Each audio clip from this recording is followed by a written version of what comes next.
उनके पास 1 लाख बीलअप पड़ा हुआ है, 10 लाख बीलअप पड़ा हुआ है, 1 करोड़ बीलअप पड़ा हुआ है, जितना भी बीलअप पड़ा हुआ है, उन्होंने अपना वो बीलअप कैश करना है। और उनका वो बीलअप किस प्राइस के ऊपर कैश होगा? उनका वो बीलअप कैश होगा 10 सेंट के ऊपर। मतलब के आईएनआर में बात करें तो 10 रुपए का, पीकेआर में बात करें तो 30 रुपए का, अगर हम डॉलर्स में बात करें तो ये 10 सेंट में होगा। और अगर हम बात करें 1 लाख बीलव जो आप लोगों के पास पुराना बीलव है, अगर हम उसकी बात करें तो 1 लाख बीलव इस वक्त मार्केट में आपको बहुत बेहतर पता होगा कि उसकी क्या प्राइस चल रही है। वो $50 का 1 लाख मिल रहा है आपको, $100 का मिल रहा है, वो $500 का मिल रहा है, वो जितने का भी मिल रहा है। ठीक है। लेकिन कंपनी क्या कहती है? कंपनी ये कहती है कि आप ये गेम खेलें और इसमें आप जितनी भी अमाउंट विन करेंगे, वो $1 विन करते हैं, आप $1000 विन करते हैं, आप $10,000 विन करते हैं, जितनी भी अमाउंट आप विन करते हैं तो कंपनी उसके वो अमाउंट तो आपको फौरी मिल जाएगी, लेकिन उसके 50% अमाउंट, फॉर एग्जाम्पल हम बात करते हैं कि 10,000 लोगों ने ये गेम खेली और मार्केट प्राइस है नए बिलफ की 10 सेंट, तो ये पूल बना डॉलर वैल्यू में $1,000 का। ओके। अब $1,000 से $1,000 का जो ये पूल है, इसमें 10,000 लोग जब खेल रहे हैं तो उसमें से 1,000 लोग जो हैं वो क्वालिफायर होंगे। फॉर एग्जाम्पल कोई बंदा, और कैसे क्वालिफायर होंगे?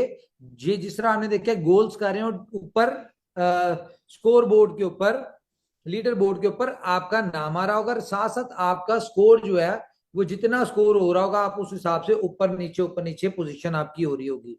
फॉर एग्जाम्पल माधव जी की बात करें कि ये टोटल 5 मिनट में गेम खत्म हो जाती है मैक्सिमम, और इसमें आपको 4 चांसेस मिलते हैं कि 4 अगर गोल मिस हो गए तो ये आपका एक कह लें कि वो टोकन या कॉइन जो है वो खत्म हो गया। उसके बाद आपने रिजल्ट का वेट करना है। लेकिन जब तक आपके 4 चांसेस बाकी हैं, ठीक है, आप गोल करते रहते और वो 4 चांसेस आपके चल रहे हैं, तो आपका स्कोर बनता रहता है। फॉर एग्जाम्पल माधव जी ने किया 800 स्कोर, मेरा हुआ 600 स्कोर, ठीक है, संजय जी का हुआ 599। ठीक है। तो फर्स्ट प्राइज मिलेगा माधव जी को। कहां से मिलेगा? वो जो $1,000 का पूल था उसमें से $250 का फर्स्ट प्राइज जो है वो माधव जी को चला जाएगा।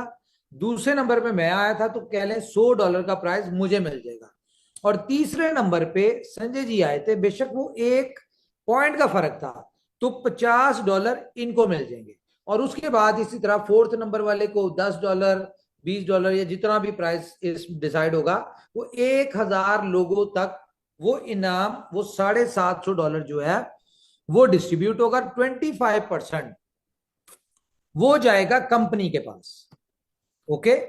तो 1,000 में से 75% की डिस्ट्रीब्यूशन हो जाएगी और 25% आएगा कंपनी को। तो अच्छा, अब यहां पे जिस किसी ने भी जितना प्राइस जीता है, फॉर एग्जांपल माधव जी ने 250 जीता, मैंने 150 जीता, संजय जी ने 50 जीते, किसी ने 10 जीते, किसी ने 2 जीते, किसी ने $1 विन किया, किसी ने 20 सेंट विन किया, जितना भी विन किया वो तो आपको इंस्टेंट मिल गया, किसमें? In shape of USDT. ठीक है। वो तो आपको जैसे ही रन कंप्लीट होगा आप उसको विड्रॉ ले लें, और ये मैक्सिमम टाइम 30 मिनट्स का होगा। तो वो आपने ले लिया यूएसडीटी। लेकिन कंपनी ये कहती है कि आपने जितनी अमाउंट विन की है उसके 50% वैल्यू, यानी कि एक बंदे ने $1,000 विन किया तो कंपनी उससे उसका $500 का पुराना बिलअप उससे लेगी। किस प्राइस के ऊपर? 10 सेंट के ऊपर। ठीक है। अब फॉर एग्जाम्पल आप गेम खेल रहे हैं, आपने किसी में 50 जीता, किसी दिन आपने 100 जीता, किसी दिन आपने